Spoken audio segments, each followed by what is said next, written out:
Welcome to the Love Your Inner Athlete podcast, your go-to source for all things mental fitness in sports. Whether you're an athlete, coach, or parent, you will learn as you join us to dive into inspiring conversations with those who have worked to develop their mental fitness. You will hear from people who have put in the work as either an athlete, coach, or a parent. In each episode, we bring you discussions and expert insights on developing resilience, focus, and mindset. Discover the concepts of mental fitness and learn how to use it to create consistent, durable confidence in both sports and life. I'm your host, Hans Schulstead. Let's get started. Welcome to the Inner Athlete Podcast. I'm Hans Schulstead. We are pleased to be joined today by Lauren Johnson. I got to know Lauren Johnson. I actually don't remember who told me about you, but I started following you, and then I was really interested in your Elite by Choice training, signed up, got to meet you there, just really loved it. She and I have built a relationship through that and really been blessed by her work and really enjoyed getting to know her and her community of people. And Elite by Choice is something that I look forward to every year. So thanks for joining us today. Oh, thank you so much for being here and trusting me with the first Elite by Choice you joined. And it's just been such a pleasure knowing you. Yeah, great to have you. Can you share with our listeners your journey on becoming a mental performance coach and how you ended up working with New York Yankees? Yeah, it was not like a straight path, that's for sure. Grew up playing soccer my whole life since I was really, really little and had dreams of playing professionally. And so I played all through college. And I didn't even know sports psychology was a thing at this point. I was getting my undergrad in kinesiology, and my hopes was to continue on and get the correct degrees to be able to go on and be a physical therapist. And it was third game into my senior year. I had just come back from my fourth concussion. Wow. And I pretty much had to take all of junior year off. And so senior year coming back, I'm like, all right, I'm feeling good. This is my last collegiate year to play. And third game in, this girl's dribbling down the field and she goes through some of our defenders, and I get myself back behind the ball, and it's literally me, the keeper, and her. That's it. Mm-hmm. And she winds up to take a shot, comes directly at me. I head it out of the way and I fall to the floor. Like I black out. And immediately, I know what happened. And so when I came to, I knew I had just received my fifth concussion.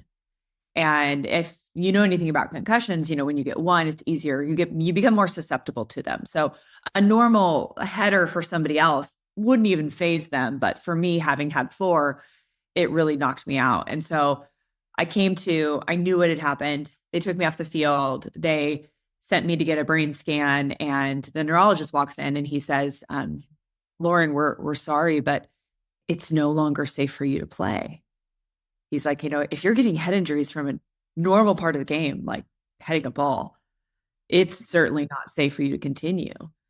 And here I am, I'm in disbelief. I'm like, okay, doc, let's get a second opinion. And that's when he asked me a question that really stopped me in my tracks. And he said, Lauren, do you want to remember your name when you're 40? And I was just like, holy cow. I had never even considered that being an issue. And he said, I can't guarantee your next head injury won't be permanent. Oh, wow. And so in that moment, I realized my health was much more important. And so I realized that it was no longer safe for me to continue. And so even though I wasn't playing anymore at this point, I was still a part of the team. I still traveled, still showed up for practices, still was a part of the team itself. My role was just very different. And alongside getting the perspective of being on the bench and seeing players be upset because they're not getting playing time, and also from my perspective, not even getting the chance to have any playing time ever again, it gave me this very interesting perspective on top of the fact that because I wasn't training extra outside of all of, what I was doing, I was a little bored. So I decided to take an elective course in sports psychology. before this, I'd never even heard of it. But I was like, I love sports. Like, this is interesting to me. Let's take it. The combination of sitting on the sidelines and I'm starting to learn the principles of sport and performance psychology, it really clicked in my head. And I just went, oh my gosh, who would I have been if I would have known these things? And then I thought, how many people can I help now that I do? Because I have this really unique perspective of I am in this field because I was the person that needed it the most. And so I really believe that we teach what we need the most ourselves. I would constantly got in my own way, constantly beat myself up, never was good enough. Like the pedestal I put my standards on, I couldn't even reach. And so when I started to learn that I had so much more control over my mind and how I viewed things and my circumstances were one thing, but how I responded was entirely different. When I started to learn these skills, I just knew that I not only did I want more, but I wanted to be able to help other people. And so I went on and got my master's degree, but just completely fell in love more with it. And when I graduated with my master's degree, I had 2 job offers on the line. And like, here I am on cloud 9, being a grad student, especially at the time when I had graduated, there was no jobs available. So to have 2 opportunities, I was like, oh my gosh, this is amazing. So I turned down one and I took the other. But the only catch was the one that I took was going to take about 6 months to be placed. So I was like, that's okay. I get one more summer, one more like 6 months of fun before I like dive into the real world. Well, 6 months goes by and I don't hear anything. And so I reach out and I just said, hey, just checking in to see when like I should receive my placement. And that's when I get the email back that said, we're sorry, the job is no longer available. So just rewind a second. 6 months prior to this, I had 2 job opportunities. Yeah. 6 months later, I have none. The person I said no to in the other position, they've already hired. And so now I'm sitting here like, these were the only 2 jobs available to a grad student right out of grad school. So I'm searching, I am trying, I'm calling everybody I know under the sun. And I just keep hearing the same thing. Lauren, you just need experience, which is so frustrating. Because I'm like, what do you think I'm trying to do? Get experience. So my student loans are coming up. I have no jobs available. I'm like, I need to make money somehow. So I decided to get a job at Starbucks. Yeah. And this one day working at Starbucks changed my entire life. When you're working in the drive-thru, it's your job to entertain the customer while your drink's being made. Yeah. They're not making drinks themselves. So I'm sitting and chatting it up with this guy in the drive-thru, and he asked me, he goes, so are you in school? Which was a fair question. Most people were. And I said, no, actually, I just graduated. He's like, great. What'd you get your degree in? And I have this moment of excitement because I'm like, nobody asked me questions. Like, they're just usually being nice, answering mine, all of that. So I'm like, finally, like somebody who like cares. And so I proudly tell him performance psychology. And he just starts laughing, like full on, like belly laughing. And I think you know me at this point, Hans. I don't have trouble asking the uncomfortable question. And so I let him like catch his breath. And I finally asked, I said, what's so funny? And he goes, oh, you got one of those degrees you'll never use. I was so upset. I couldn't even hand him his drink. Somebody else had to hand him his drink. I walked away. And when somebody says something to you that hits somewhere, like hits a nerve, that it then plays over and over like a broken record. Yeah. Well, this happened and I'm sitting there and every time it replays in my head, I'm getting more and more upset, more and more mad to the point where I'm like, Lauren, this guy doesn't even know you. Like, why are you giving him this much power over you? And that's when I had this light bulb moment. I realized I wasn't upset because he was rude. I was upset because he was right. And he revealed something to me I was neglecting, which was the fact that you're not going to get very far if you turn around at your first sign of adversity. Yeah. And here I was, not looking for another path to a job. I was just waiting for another one to fall in my lap. And so that evening, I Googled how to start your own consulting company, started my own consulting company with the only purpose of getting experience on my resume and A year later, after lots of networking efforts, reaching out to 10 people plus a day, trying just to get in front of them, offering free sessions, I got a couple people that reached out and said, "Hey, the Yankees are hiring. You should apply." And I got the opportunity to interview and I got the job. So tell me a little bit about like working for the New York Yankees, storied organization, probably had superstars at the time that you were there. I've always wondered, like, what's that like working with them, and is it ever intimidating? Oh, yeah. I mean, when I first got there, it was super intimidating because I was also the first female in player development. And so here I like 26, never even played softball. So I grew up in a baseball family, so I know the game, but I didn't play softball myself. It's not like I had this extensive background in it. But not only that, here I am, to your point, working with the Yankees organization, and I'm walking into rooms where I'm the only female in it. I had no problem like, working with men. 80% of my clientele are men.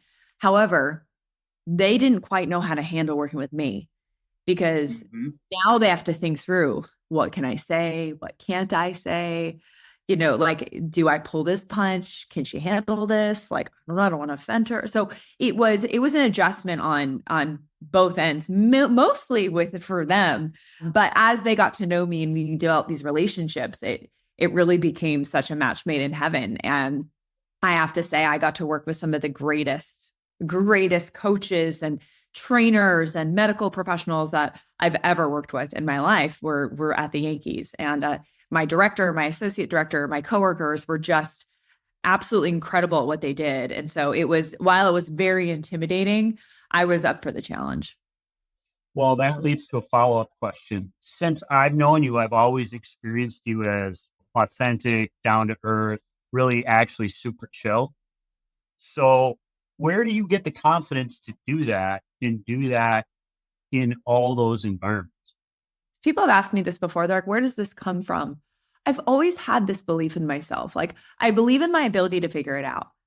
And I think because I have taken so many risks in so many uncomfortable environments, I'm no longer afraid to fail. I'm not afraid to be embarrassed. I'm not afraid of course, I don't want to mess up in front of people, especially like new employers or people I don't know, but I have no problem learning from them and getting better as a result. And I also have no problem stating when, I fell short of something. So I think for me, going into an environment like this was the ultimate challenge. And it forced me to prepare really well. It forced me to know my stuff really well. And so it put me in a position to, show up with my best stuff. And if for some reason that wasn't good enough or I needed to make adjustments, I was an open book and ready to learn. I think just because I've kind of been like that, and I credit a lot of that to my mom, because my mom, even at a young age, was like, "Lauren, you can't do better than your best, but only you know what your best is." And so if you're doing your best, whatever that looks like for you, there's nothing more you can really do. And so for me, I've always said, like, what is my best? Define what that looks like for me within my control and focus there. And typically the rest takes care of itself. And so I think for me, it was like, what is my other choice? Is my other choice to go in there timid, shy, afraid? Well, who wants to work with somebody that isn't confident in themselves, that wants to help them? Now, it doesn't mean confident needs to be loud and obnoxious and like, I know everything that I know. But I think it's a balance between here's where I believe my strengths lie and knowing that I don't have it all figured out and being willing to learn. So you've been around all these high performers. What do you see from them, like how they're different from other people? And then also, how are they the same? Mm. Well, they're the same in the fact that they experience all the same things we experience. They experience frustrations. They experience fear. Yeah. They experience pressure. They experience high expectations. They experience self-doubt. They experience failure. They experience the fear of not being good enough or having the opinions of others knock them down even for a moment. And so I think that they experience everything that we experience. I think the difference is they've trained themselves in how they choose to respond, how much time and effort and attention they give to something that doesn't exactly serve them. but they still go through it all. And, if you think of some of the top players on the Yankee roster and then some of our brand new draft picks, they experience the same struggles with confidence. They experience similar struggles with fear. The stakes become different though, because if you're Aaron Judge and you fail in front of the world, those kind of stakes are super different than somebody brand new in our system that you may not really know their name yet. Maybe they're not super well known, or they're failing kind of behind the scenes without an audience. And so stakes change.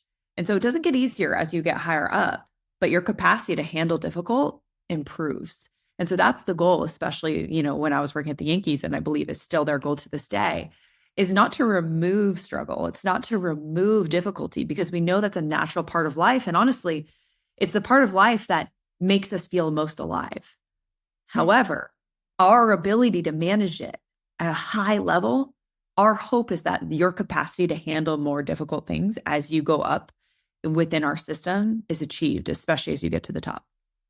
Yeah, that's awesome. And that actually makes me think about a lot of different things I've experienced and I've had clients experience. And sometimes how people like to get that aliveness, create crises that may not actually be them to get that experience. And that makes a lot of sense. Like think about Kobe. Kobe Bryant used to do this, and so would Michael Jordan. They used to make enemies out of the opponent.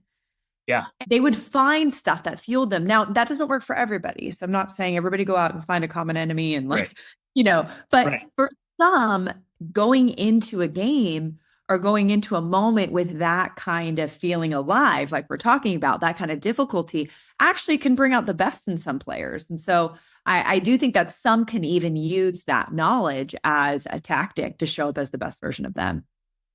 Yeah. Well, and it's also kind of consistent with the concept of like an alter ego, right? Where Michael Jordan may not, or Kobe might not have done that off the court, but it's more functional to do it on the court, but not off. Right. Exactly. I don't know if you remember when you were in Nashville, one of the presentations you gave, you said one of your core values was assume positive intent. Tell me why or how that's a value, and how do you live it even when it's apparent someone doesn't seem to have positive intent? I used to struggle with this. I used to struggle with this a lot because I was so hell-bent on things that were like, this is right versus wrong. It was like very black and white to me. And so I don't know why I've always been this way, where I struggle with injustice. Things that are unjust, I'm just like, that needs to come out. Like, that is not right. You shouldn't do that. Not okay. Even the smallest things.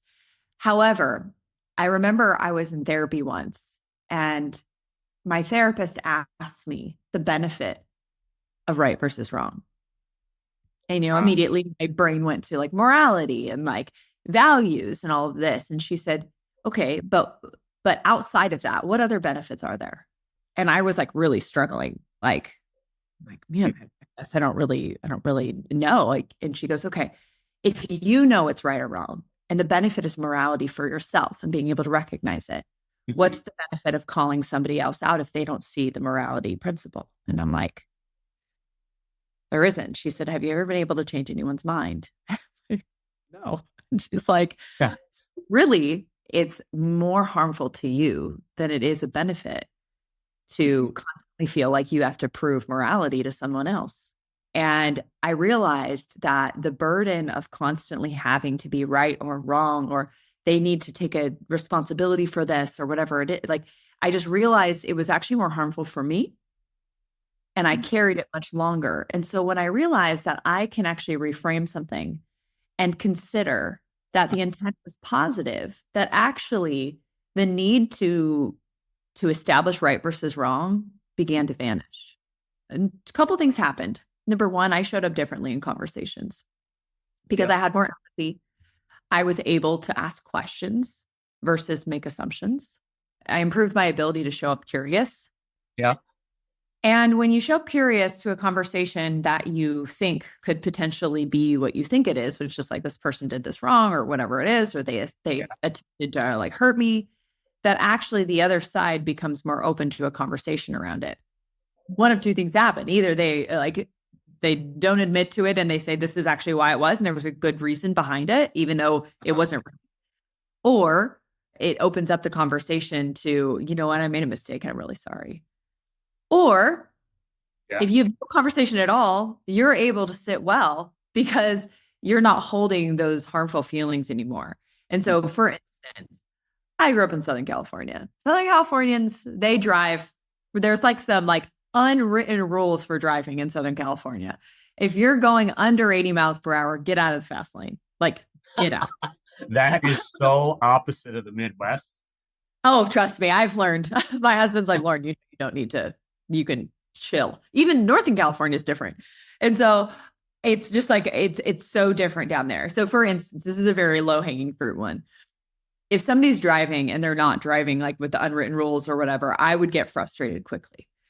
And I now assume that it's somebody's grandmother in front of me. When I assume that and I put my own grandmother in front of me, I drive entirely different. I have patience because I would want somebody to have the same patience with my grandmother. Yeah. And so when I assume positive intent, it actually benefits me as well as the other party. But it allows me to not carry so much negative energy into a situation. And I've never seen it not be beneficial. Even if I was right in the end, assuming positive intent puts you in a better position to solve it. Yeah. Well, and your answer actually confirms for me one of the things I really appreciate about you, because I remember listening to like self-help gurus who, and the old idea that like people like us don't need therapy. Oof. We all need therapy. Yeah, it's helpful for everyone, but there's still a part of the world that views that as a sign that they're weak or that other people are weak. So that's something that I really appreciate about like that, especially at this last event, your vulnerability around many things actually was really great to experience. So and the speakers that you brought in. So that was wonderful. One of the things I like to talk about with my clients and when I speak to teams and organizations is the topic of mental fitness, which is like a mindfulness approach. Mm-hmm. So my question for you is, how do you define, or what does the term mental fitness mean to you? I love this. So when I think of mental fitness, I think of being able to exercise certain parts of our mind to put us in the best positions, whether that's for, high performance in a sports situation, performance at home for me as a mom, or in a situation with any of my relationships, including the relationship with myself. And so when I look at, mental fitness and mental performance, I think that it doesn't make you invincible. It makes you adaptable. I think a lot of people, when they hear like mental toughness or mental anything, they go, oh, you shouldn't be struggling. And I will never forget, there was a catcher I was working with at the Yankees. I had posted something on Instagram and I had like the worst flight luck. Like I was like, delay. And then I was like, the whole thing, there were so many things that went wrong that day. And he's like, you shouldn't be negative about this. Like you're a mental performance coach. And I was like, first of all, I appreciate people holding me accountable. And I was like, I think something also is important about this. I'm also a human being and I experience all the same things. And sometimes I fall short as well. And so when I look at mental fitness, I think it's a journey that, everybody has a different starting line, but there's no finish. It's you constantly evolve as a human, and as your capacity changes, your challenges change. So I believe that when I think of mental fitness, I think of it's really a lifestyle. And as you begin to see the benefits of shifting your perspectives, the benefits that you see on the other side of reframing things, or even like going after that risk, even though maybe you don't succeed at it. I think when you're able to reframe life in those ways, you see the beauty in it. When I think of mental fitness, that's what I think about, is just this idea of extreme adaptability and flexibility, not only in your own life, but in the lives that you touch. So kind of a controversial but offshoot question of that is I often hear coaches maybe even some parents say that like the emphasis on mental performance or mental health has made athletes soft today. Mm-hmm. And I wonder in your role, how you navigate the intersection between mental health, mental toughness, and mental performance. And do you think Yeah. it's possible to do both? It's a great question. I don't work in even though there's some definite crossover with mental health and mental performance, my role and my expertise is not in terms of mental health when it comes to like clinical issues or diagnosing or treating disorders. So that's definitely not what I do. I do believe though that you don't have to be sick to get better, and that this is something that does not need to be a response to something difficult. It could be something that prepares you for it. Now, believe it or not, because we're human beings, a lot of times people don't seek mental performance unless they need it.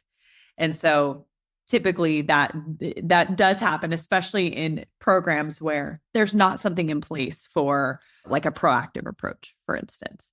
Yeah. I do understand what some people are talking about with the extreme softness. I think that anything taken to an extreme can become a detriment. That's why people that go like mental toughness, you should never struggle, you should never cry, you should never because you're tough and da, da, da. I don't agree with that.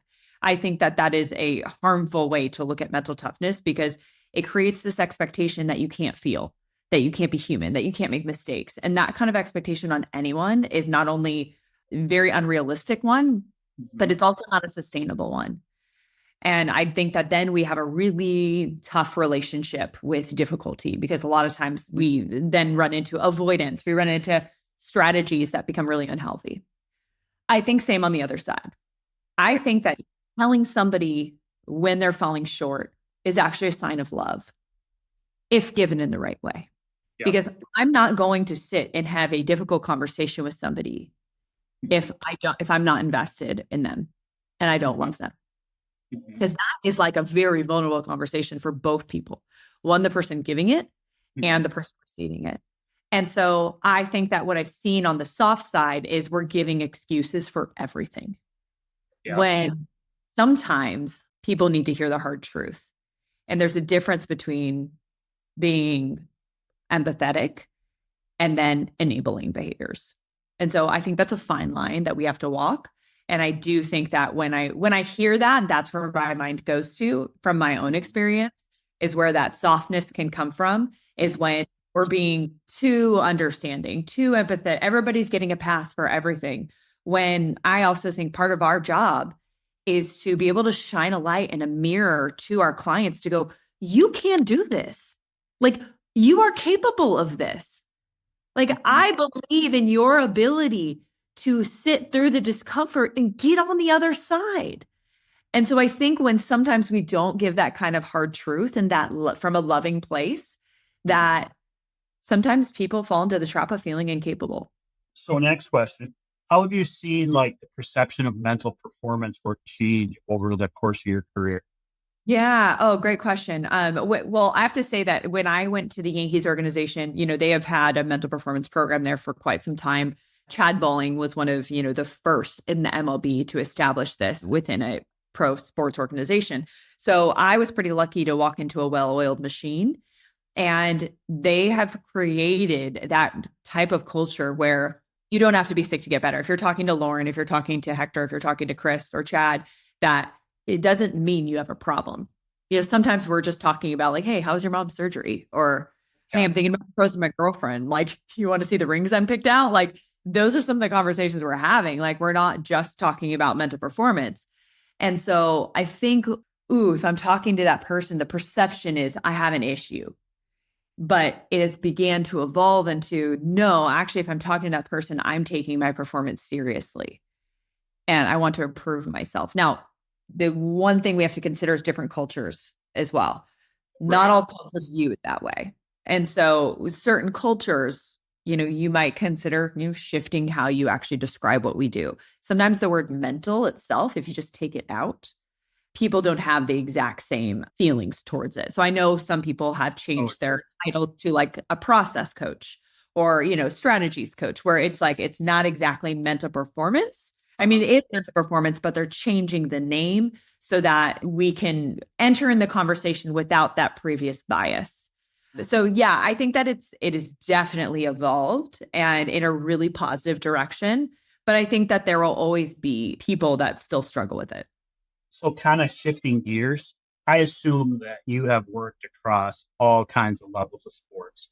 And then like you told me that your husband played professional golf, and we talked actually at Elite by Choice about like which sports you want to get him in that are less likely to give him a concussion. Yeah. But what, from your perspective, what would you tell young athletes and parents about how to manage the journey of youth sports today? Because I think it's probably different than when you played. Oh, I have heard it's different. And while I'm not in that stage with my kid yet, so I probably don't understand it to the full extent. Well, he's two though. I mean, you should be training him now. That's what Yeah, there's we're right. We're right. Well, we're training the mental side in ways he doesn't know. But in terms of physical sport, I just want him to have fun and play right now. And when we get older, we'll do all the other stuff. But right now, we're just having fun, introducing him to everything. And he's just having a blast. But when I look at it, I think about, especially as it pertains to mental performance, that your language matters as a parent.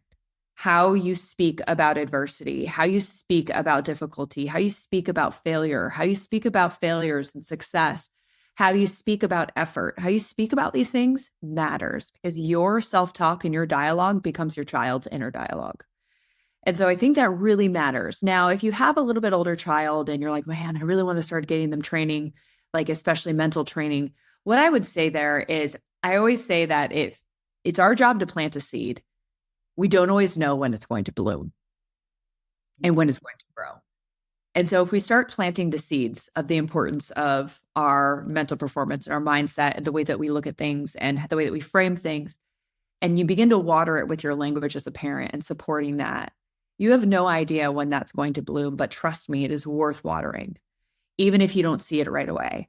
I'll have parents say like, oh, I tried to talk to them about this and it didn't work. And I'm like, oh, I don't want you to focus on whether or not you're achieving the outcome you're looking for quite yet, because kids are going through so much. I mean, with growth and development and learning the sport, and now they're worried about their peers, and there's a lot of things going on, that the more consistency you have in your language and the way that you view certain things like failure and struggles, the more that starts to become ingrained in your child. And again, I'm sure you're a parent. There are probably things you've said 5 years ago that your son's like, oh yeah, like this. I remember when you said this, and you're like, that's what stood out to you.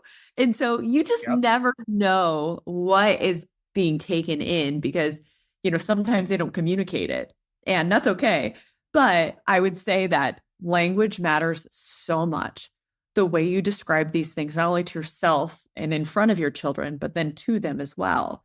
It really sets the foundation for belief systems, for how they view certain situations. Yep. And again, their inner dialogue. And we know how important, we all say it, whether you're in mental performance or not, you are the most important person you speak to on a daily basis.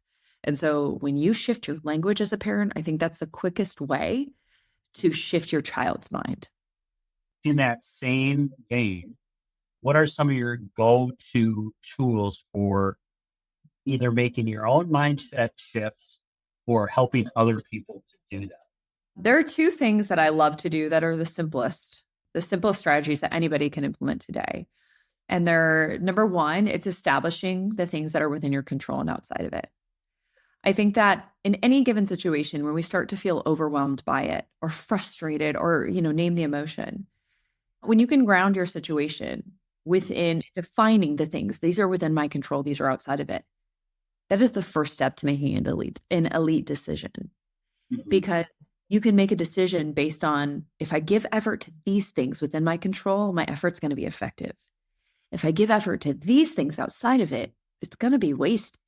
And so as we put it down, we're no longer like holding it in our head, and how it's floating around, and we can see it on paper. And so the easiest thing to do is grab a piece of paper, draw a circle on it.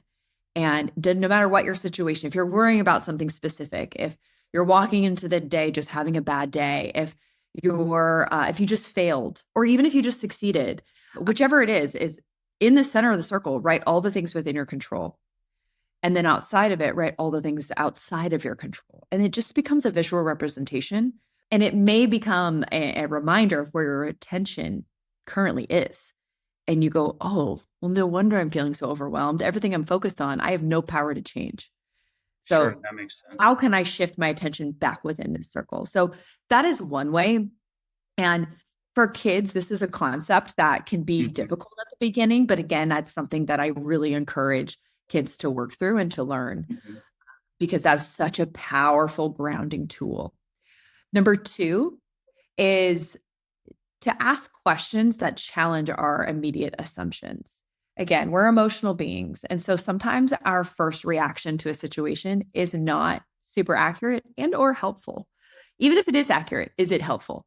And so I like to challenge them with some reframing. And so one of the questions I love is a more helpful way to look at this is, and it's more of a sentence starter than a question, but what's a more helpful way to look at this? And what that does for me, for somebody that is so caught on right or wrong, is that it's not about right or wrong. It's about what's a more helpful way for me to look at this.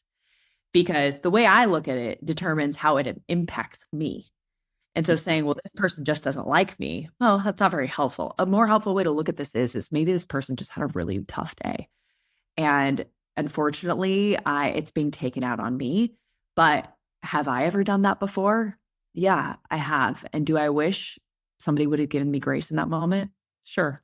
And so it totally just like deactivates any of the anger or frustration I was feeling.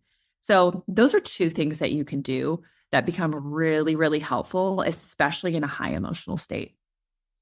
Those are excellent. I like those. Those are simple, fairly easy, but also very clarifying and create clarity. I really like that. And sometimes I think there's in sports or in anything in life, like a potential to like overcomplicate things. Yeah. And sometimes the simplest explanation or adjustment is the more powerful one. I could not agree more. I think that's so well said, because I really think that when we're in these moments, the first thing to go is our sense of control.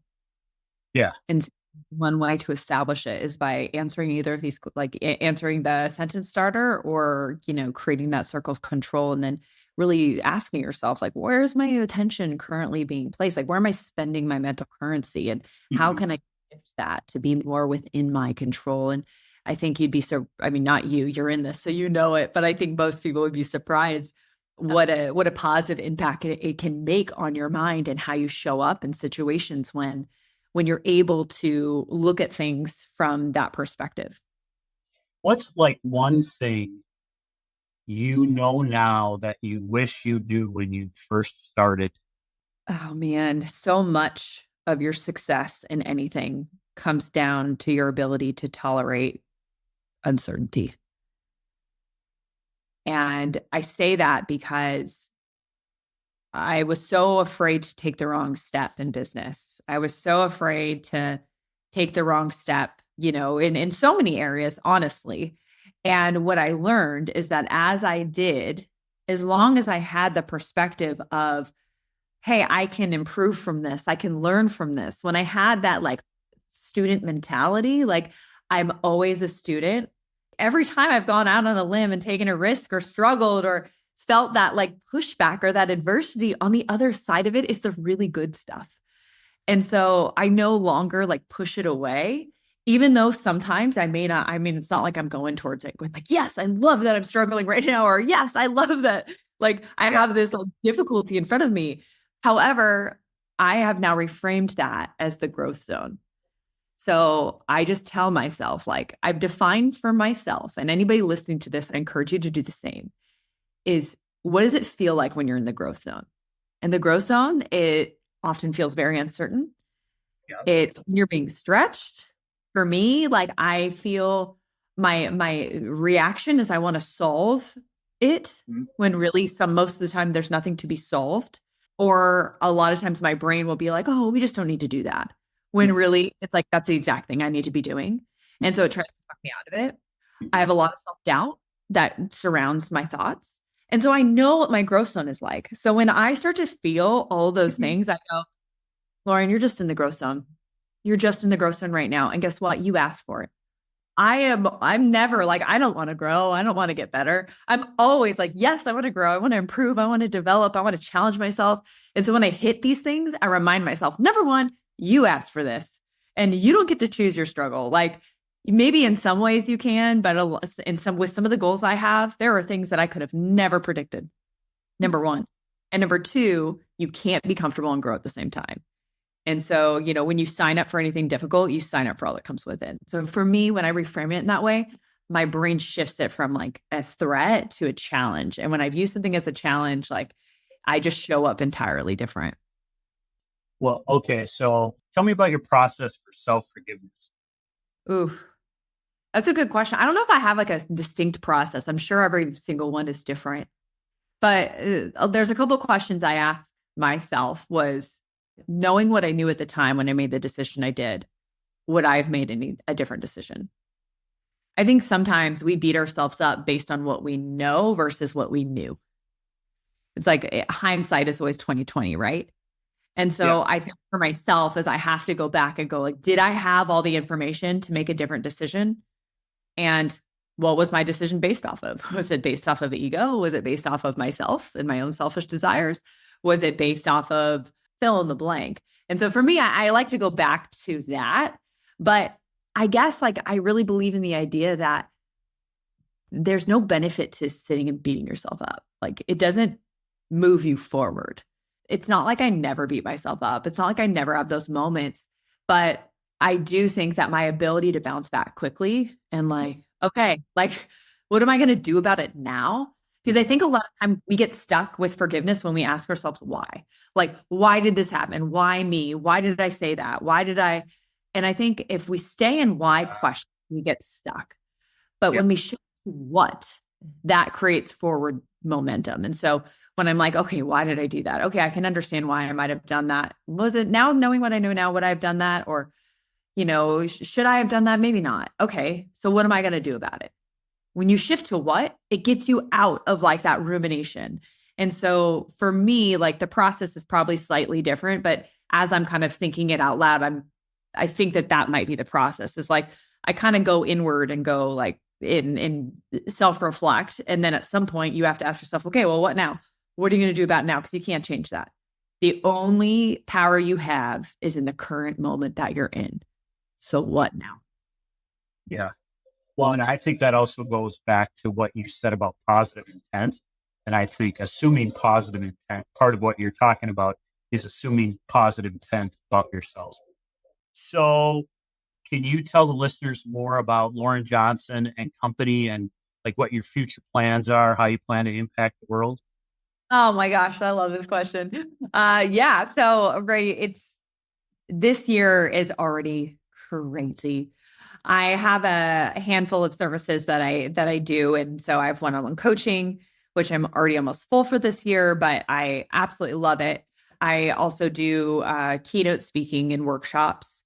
I'm almost sold out for those too, which is again, such a blessing and also super exciting. And then the third thing is I do kind of contract work within bigger companies. And so, or sports organizations. So they'll bring me in and they typically will create a contract for the year. And it's kind of really custom to that group and what their needs are within mental performance. And so we build programming around that. But having said that, there are always potential opportunities moving forward. So I would love to hear from anyone that is interested in chatting and potentially working together either this year or the following.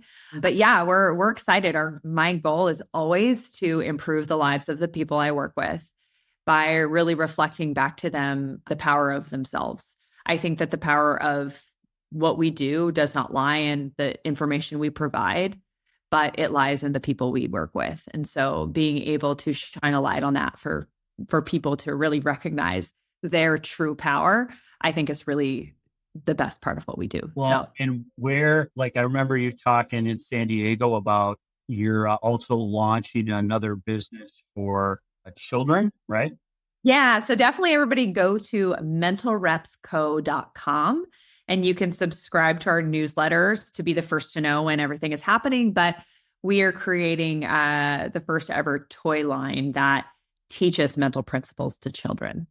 And so we're really, really excited to impact, the youth by teaching the same principles we are teaching elite executives and entrepreneurs and sports professionals at the highest levels, but teaching those principles not only to parents, but also to children through play. Oh, that's awesome. And there couldn't be more of a need for that, especially given like I remember Kevin Eastman talking about there's a crisis of depth in our culture, right? And so the thing that I think about is like kids, especially today with all the information that's coming at them, need to learn like critical thinking skills and what to ask and like what to pay attention to, what not to pay attention to. And I think that being calm is becoming a superpower. Right. I agree. Calm is contagious. And when we make better decisions when we're calm. So I think that being able to teach some of these principles, I think that parents out there, they want to teach these things. They know that they're available, but there's so much information out there. Like, how could you possibly translate it into everything your child needs to know to prepare them and in a way that they learn? And so our take is that we're going to do that for you. We're going to make it easy, not only for a parent to understand and develop themselves, but then also an outcome of a parent learning these things themselves is that their children are going to learn it as well. And then being able to do that and introduce it to them in a way that kids learn best, which is play. Yes, that's very true. Okay, well, that is wonderful to hear that you're doing that. I think that's just awesome and I hear people talk about that. And oftentimes I've been asked myself, people have said to me, your son is so calm and poised with the puck, or, was calm in baseball or other sports. And they're like, what did you do to instill that? Like, and I always the conclusion I came to was, we were just calm parents. Like, we didn't do anything. Like, certainly he's heard me talk and he knows what I do and has been around it. Hears me talk about sports in a way that's different than other people. Like, I never, unlike the way I was raised, I don't assume that mistakes athletes make are out of stupidity. Right. Okay? Correct.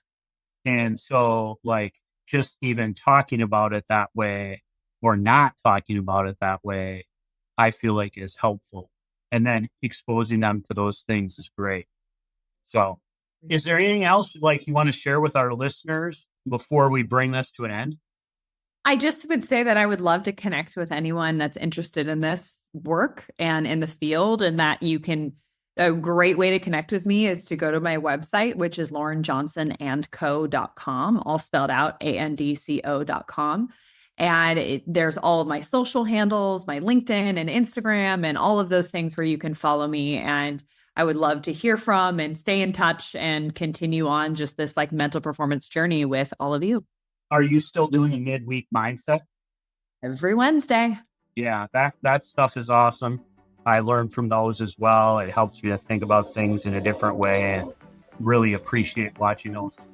Well, thanks for being on with me today. I really enjoyed it and have enjoyed getting to know you. And this is so fun. Yeah, have a great day. Awesome. You too. Take care, Hans.